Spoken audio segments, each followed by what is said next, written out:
A e dini se ju mund ta ndryshoni nivelin e gëzimit dhe unë mund ta ndryshoj nivelin e gëzimit thjesht duke mësuar të përqendrohemi tek ajo që kemi më shumë se sa duke u përqendruar tek ajo që nuk kemi.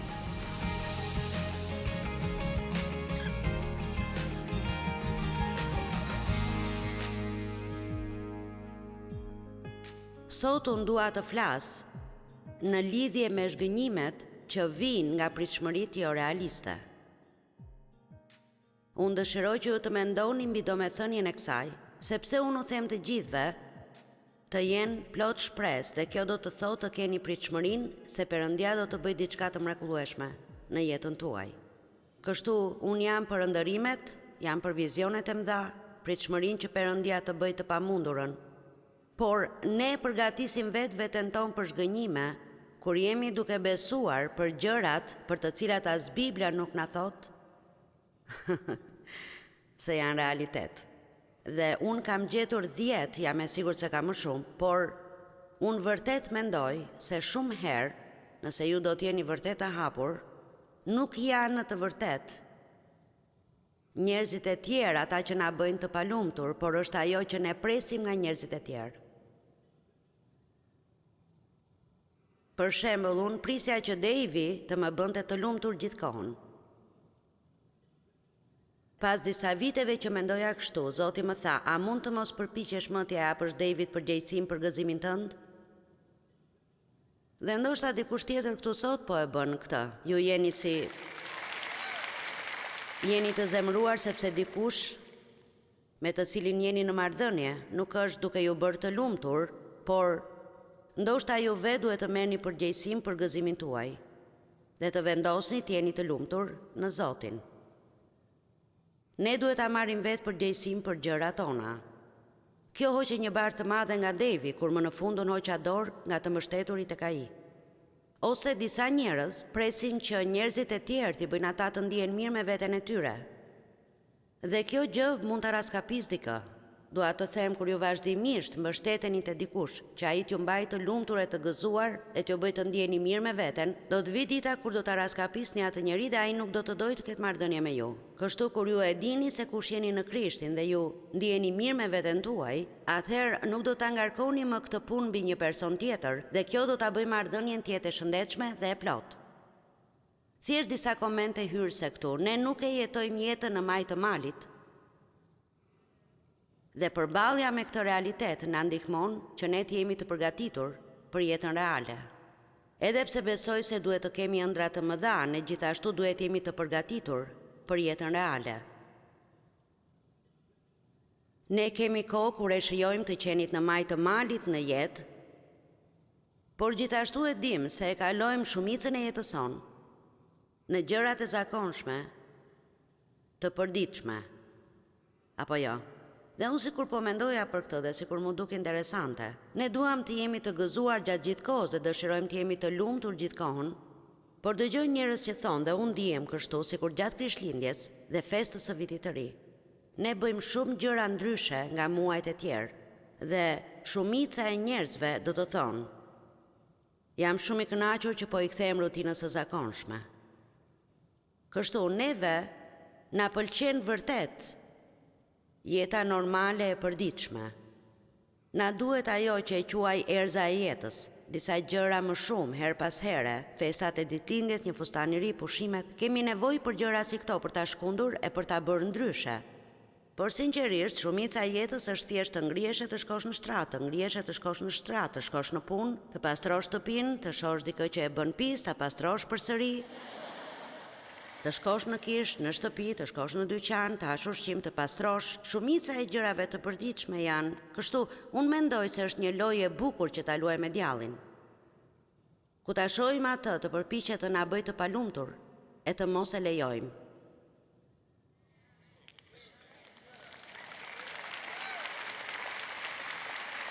Sepse më shumë se çdo gjë, armiku nuk do që të na shohë të lumtur.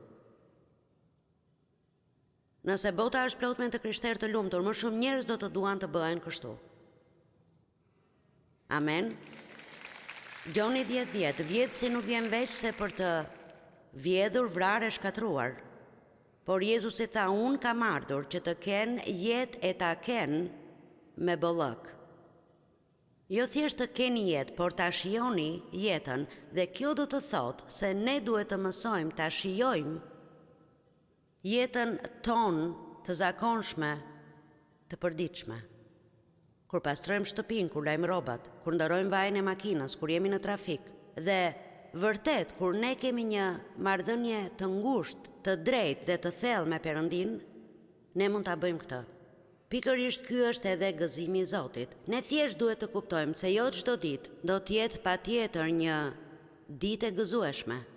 Mund të jetë një ditë e mirë, por s'ka pse të jetë një ditë e gëzueshme dhe sinqerisht, edhe njerëzit që shkojnë në kish sot dhe nuk dua të jem ofenduese me këtë, por edhe njerëzit që janë këtu e ndjejnë këtë, shumë herë njerëzit presin që të zbaviten kur ata shkojnë në kish.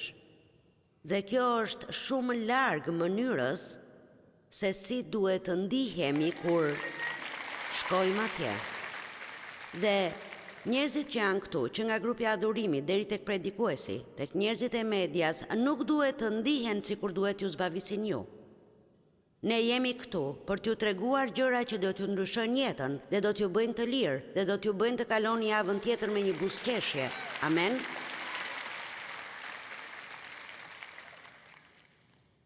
Jeta që ju keni është e vetmja që keni. Fakti që e urreni atë nuk do t'ju jap një jetë tjetër.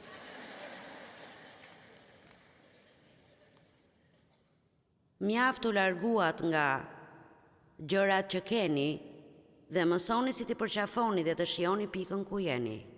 Ja edhe disa shkrime mbi kënaqësinë. Pali tha, perëndishmëria sjell dobi të madhe kur njeriu kënaqet me aq sa ka. Sepse ne nuk kemi asgjë me vete në këtë botë dhe prej saj nuk mund të marrim gjë me vete. Tani, ne lexojmë këtë shkrim, por unë dua ta shohim atë më thellë për një minutë. E dini, ju keni ardhur në këtë botë të zhveshur, dhe ndoshta kanë kaluar ca kohë derisa dikush ju ka mbështjell me një batanie, apo ju ka veshur ca rroba. Djalimi i vogël lindi pak orë para pragut të Krishtlindjes dhe kështu e veshën me një kostum të vogël dhe me një kapele.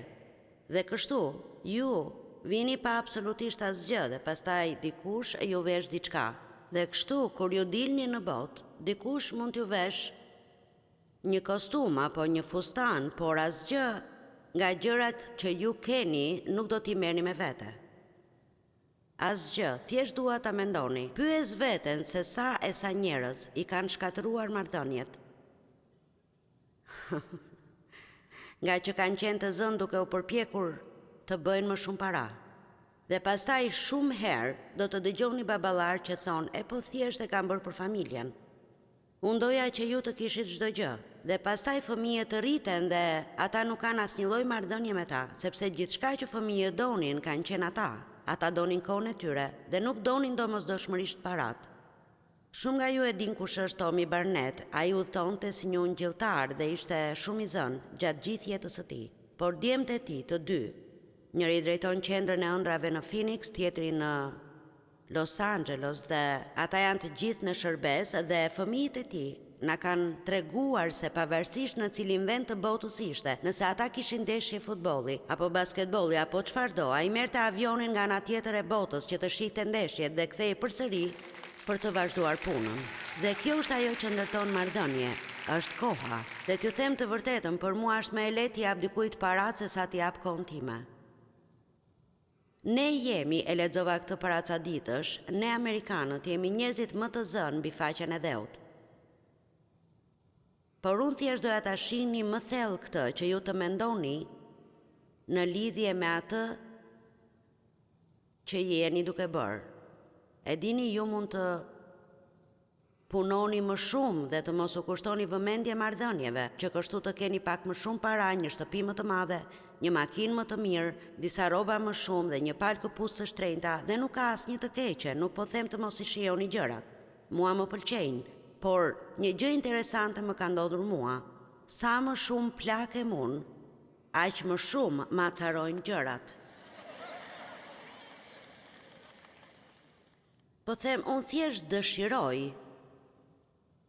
do të shkruaj një libër në lidhje me plakjen hirshëm dhe nën titulli do të jetë Të plakesh pa u plakur as pak, sepse nuk ka pse të ndjeni plakje, edhe pse të gjithë plakemi, dhe unë po ju them në kohën kur ju të arrini këtu ku jam unë.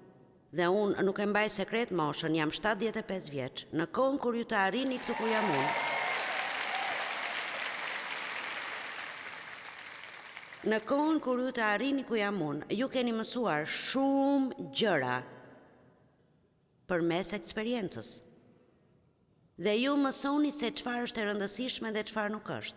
Dhe unë mund t'ju them juve, marrëdhëniet e mira dhe të forta, sidomos ato me familjen, janë gjëja më e vlefshme që ju keni. Dhe ju nuk duhet të vini asgjë tjetër para synimit për t'i mbajtur ato të shëndetshme. Amen, kështu. Ju nuk sollët asgjë në botë. Dhe nuk do të merrni asgjë me vete. Egjiptianët i varrosin njerëzit e tyre duke vënë shumë gjëra me vete në arkivol, por unë e di se nuk e hyni në punë më. Kështu. Tek Filipianëve 4:11 deri në 13 Pali tha: Nuk e them këtë se jam në nevojë, sepse unë jam mësuar, thoni jam mësuar, të kënaqem në gjendjen që jam. Jam shumë e kënaqur që Pali tha se ai ka mësuar gjëra. Ai nuk dinte gjithçka kur ai filloi. Dhe pyes veten se si ai mësoi që më në fund të ishte i kënaqur. Dhe ai vazhdon të thotë, unë mund të bëj gjithçka me anë të Krishtit që më forcon. Por ne marrim shkrimin jashtë kontekstit ndonjëherë duke i bërë njerëzit të ndjenë sikur mund të bëjnë gjithçka që duan. Dhe kjo nuk është domethënia e këtij shkrimi. Ai tha se mund të jetë i përulur ose mund të jetë në bollëk dhe do të ishte i kënaqur sido që të ishte. Unë mund të bëj gjithçka me anë të Krishtit që më forcon. Kështu, një nga gjërat kryesore që Perëndia do që të bëjmë është të marrim nga fuqia e tij dhe të jemi njësoj pavarësisht se çfarë është duke ndodhur apo nga rrethanat. Forca tani, kjo është pjekuri frymërore, të jesh i njëjti, njeri i lumtur, i ëmbël. Do të flas këtyre këtej se ju jeni. A nuk mendoni se stabiliteti duhet jetë synimi ynë? Unë kisha një test javën e shkuar dhe nuk e kalova, do ta bëj përsëri. Por ky duhet të jetë synimi ynë, sepse djalli përpiqet, atij si interesojnë gjërat, ai thjesht dëshiron t'ju shqetësojë.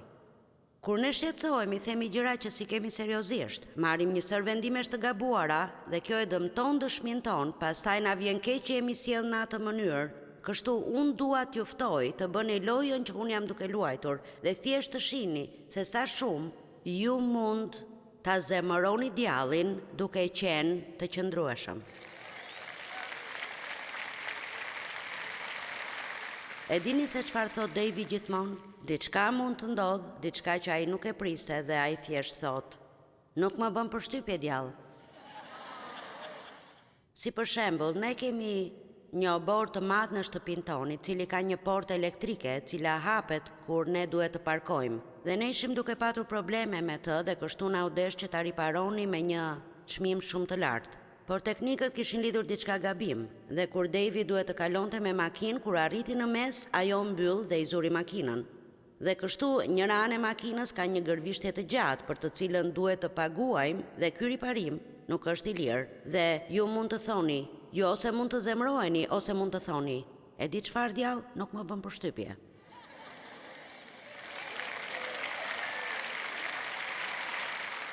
Sepse e dini ja cili është thelbi, ati do t'i duhet ta rregulloj dhe ajo do të kushtoj sa do të kushtoj. Dhe kështu, të qeni të shqetësuar dhe të qeni të zemruar nuk ndryshon asgjë në jetën tuaj, por vetëm ju bën të dëshpëruar. Kështu, nëse doni të keni një vit të mbar, një vit vërtet të mbar, duhet të merrni vendimin se nuk do të shqetësoheni më në lidhje me këto gjëra të vogla që nuk shkojnë siç doni ju, dhe se do të jeni pak më shumë realist dhe do të kuptoni se jeta s'është e përsosur, njerëzit s'janë të përsosur, asnjë kish s'është e përsosur, asnjë punë s'është e përsosur, asnjë mik s'është i përsosur, as personi me të cilin do të martoheni nuk do të jetë i përsosur. Ju mund ta hiqni qafe atë që keni tani, por do të keni më shumë probleme me atë që do të vijë.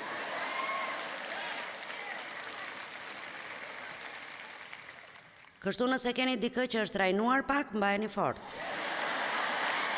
Mbajeni fort atë. Amen. Dëgjoni, unë mendoj se pali diku në një pikë të jetës e ndryshoi këndvështrimin e tij. Ai vendosi që t'i shohë gjërat në një mënyrë pak ndryshe. Kështu, kur këto lloj gjërash ndodhin, po sikur t'i shihni kështu, është thjesht djalli që do të më shqetësoj. A mund ta thoni këtë, është djalli që do të më shqetësoj? Unë e kam provuar këtë, jo faleminderit. Nuk do ta humbas paqen, nuk do ta humbas gëzimin. Dikush pak para shërbesës më foli për ruajtjen e paqes. Sepse të qeni të shqetësuar nuk e ndryshon situatën. Një histori nga jeta ime para shumë kohësh, po them ndoshta 30 vite më parë, kur unë isha në fillimet e mia dhe po përpiqesha të mësoja disa nga këto parime. Sa herë që diçka nuk bëhej siç doja, unë shqetësohesha. Dhe nuk isha ai lloj personi që shqetësohet dhe hesht. Unë nuk isha nga ata lloj njerëzish që i vuajnë gjërat brenda vetes dhe e dini i mbajnë gjërat për vete. Nëse s'më pëlqente, e gjithë shtëpia e dinte këtë. Dhe kjo ishte në ato kohë kur familjet ende e hanin darkën bashk, çdo mbrëmje. Dhe kështu, darka ishte gjë e madhe. Unë kisha kaluar kohë duke gatuar dhe i vivinte në shtëpi nga ora 5:30 dhe hanim darkën rreth orës 6. Kështu, ne kishim 4 fëmijë dhe ishim të gjithë rreth tryezës dhe ju e vini ushqimin në tavolinë, keni punuar shumë dhe nuk e di nëse ende i kanë tavolinat kështu, por në atë kohë tavolinat ndaheshin në pjesë. Dhe kishte një ndarje në mes të tavolinës që ju mund ta hapni dhe të vinit një copë tjetër për ta bërë më të madhe. Dhe kështu çdo mbrëmje, po ju them me të vërtet çdo mbrëmje, dikush do të derte diçka të lëngshme. Dhe synimi ishte që ta kapnim atë para se të arrinte në ndarjen e tavolinës. Sepse ne të gjithë e dim se tek ajo ndarje ka edhe gjëra. E dini, ka gjëra. Dhe kështu, unë ja filloja, ma nëzi tjetën, a nuk mund të hani një herë pa bërë një rëmuj të tillë. Ju duket e njohur kjo sken? Dhe unë nxitoja, përpiqesha ta kapja, nëse se kapja, duhet të zvaritesha poshtë tavolinës, përpiqesha ta fshija, ndërsa ajo rrite te këmbët e tavolinës dhe fëmijët që më qellonin në kokë dhe që qanin. E dini? Një natë dëgjova Perëndin të më thoshte qartë, Joyce, ti duhet të mësosh si ta marrësh si të vi. Sepse i gjithë zemërimi yt nuk do të bëj që qumshti të ngjitet nga këmbët e tavolinës, të shkojë mbi tavolinë e të kthehet përsëri në gotë. Kështu thjesht pse nuk e pastron dhe ruaj paqen dhe shijoje darkën. A ju hyn në punë kjo sot? A e dini se sa energji duhet që të jesh vërtet i zemëruar? Është si 8 orë punë. Po ju them seriozisht, të zemërohesh shumë dhe pastaj të përpiqesh të qetësohesh dhe pastaj gjithë faji që do të ndjesh nga që e ke bërë veten si të madh. Është vërtet punë e vështirë. Kështu këndvështrimi është i rëndësishëm. Pavarësisht se sa e keqe ka qenë situata, gjithmonë mund të kishte qenë më keq. Dhe ajo që ne duhet të mësojmë të bëjmë është të falenderojmë Zotin që gjërat nuk ishin më keq nga sa mund të kishin qenë, në vend që të shqetësohemi për atë që ka ndodhur. Një mika ime një herë ishte e ulur në një varg, po bënte shëtitje me varg. Kishte një lloj karrige nga ato që palosen dhe ishte ulur. Dhe ajo ishte lutur sipas Psalmit 91, që thotë se ëngjëllat e tij do të kujdeseshin për të. Varka u ndesh me një dallg dhe ajo ra nga karrige dhe goditi kokën. Dhe me njëherë filloi, po nuk e kuptoj, po lutesha sipas Psalmit 91 dhe nuk e di pse e godita kokën. Ajo tha, por shumë qartë Perëndia më tha, je ende gjallë.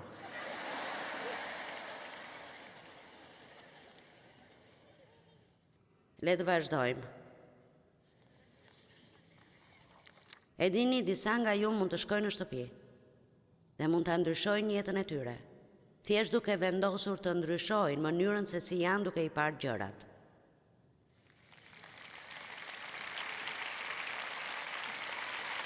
Amen. E dini, shumica e njerëzve që divorcohen arrin në divorc, sepse ata janë përqëndruar aq shumë tek ajo që partneri i tyre bën gabim, saqë si shohin gjërat që atyre u pëlqejnë tek ai që ishin arsyeja pse janë martuar me të. Jo, doni t'ja them në mënyrë tjetër?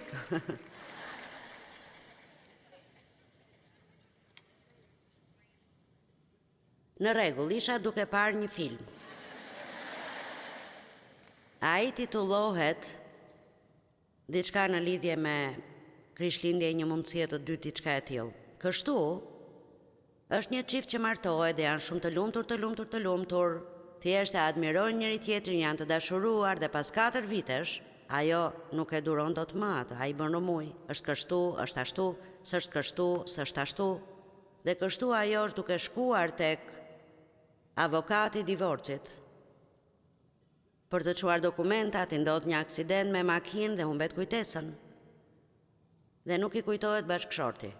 Dhe kështu asaj duhet ta takojë atë përsëri dhe mëson se është burri i saj. Dhe ajo mendon se është burr fantastik, i pëlqen kjo tek ai, i pëlqen ajo tek ai dhe i pëlqen çdo gjë tjetër. Dhe unë e di si do të përfundoj, po them, unë e di se ajo më në fund do të kuptoj se kishte filluar të përqëndrohej tek gjërat e gabuara.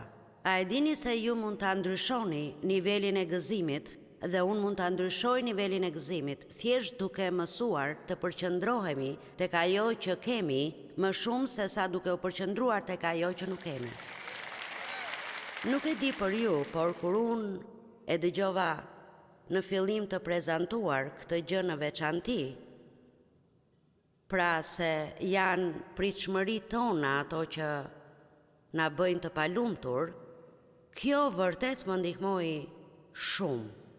Sepse unë kuptova se shumë herë ne presim që njerëzit të bëjnë gjëra dhe gjëra që s'janë në dorën e tyre. Thjesht fakti që ju do ta bëni diçka, s'do të thotë që dikush tjetër duhet ta bëjë atë, sepse ata mund të mos jenë as pak të prerë për ta bërë atë gjë. Dhe është shumë e padobishme të përpiqeni ta ktheni dikën në një person që nuk është.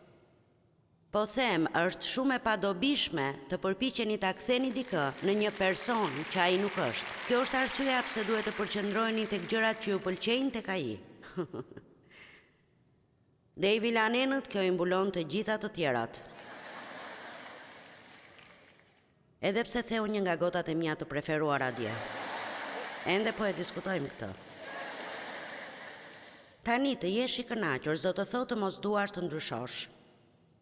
Por ja se cili është kuptimi i fjalës nga gjuha greke. Shpreha të jesh i kënaqur. Kur Pali tha se ai ishte i kënaqur, kishte mësuar të ishte i kënaqur dhe kur ishte i përulur dhe në bollok, ishte i kënaqur.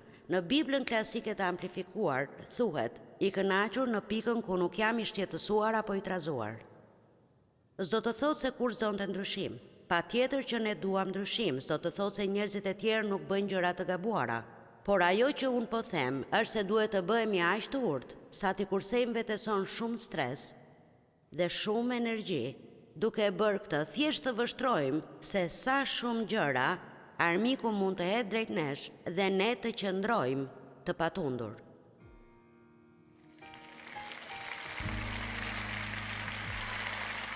Unë mendoj se kjo do t'ishte vërtet një lojë shumë e bukur. Më jep goditjen më të fortë djallë, do t'jem e lumtur. Mirë, jeta nuk do t'jetë gjithmonë siç duam ne të jetë, por ju përsëri mund të keni gëzim. Ajo që duhet të bëni është të mos mendoni për ato gjëra që nuk keni dhe të përqendroheni tek shpresa që keni në Krishtin.